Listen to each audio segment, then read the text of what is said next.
What a blessing to be with you today here on the Word of Encouragement. And since we're getting so close to Christmas, I'm going to continue to look at some of the passages from Christmas.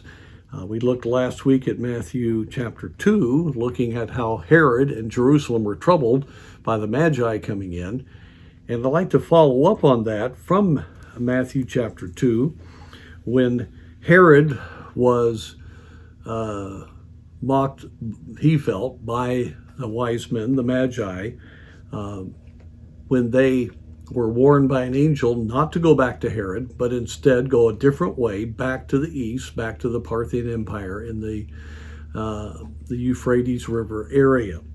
And so they left, and we read in verse 16, "Then Herod, when he saw that he was mocked of the wise men, was exceeding wroth, and sent forth and slew all the children that were in Bethlehem, and all the coast thereof, from 2 years old and under, according to the time which he had diligently inquired of the wise men." And then it goes on to speak about how Jeremiah prophesied that Rachel would weep for the children. Terrible, terrible time. I cannot imagine.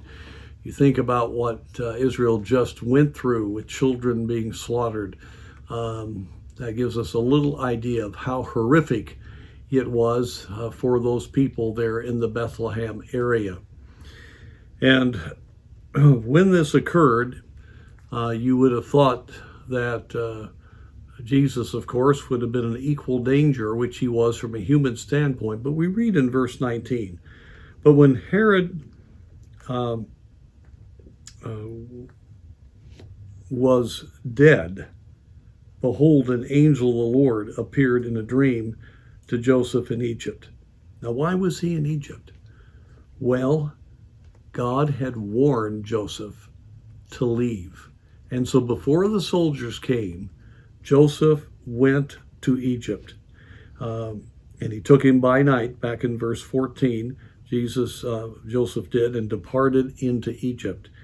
And so God protected Jesus there. And then when Herod died, you see, situations change. Leaders rise and fall. And we've seen that in our lifetime. People that had power 10 years ago do not have power today. People that are celebrities that seem to have such terrible influence lose their celebrity status. And people have to die. They just die. And so leaders are not always on the scene. Well, Herod died.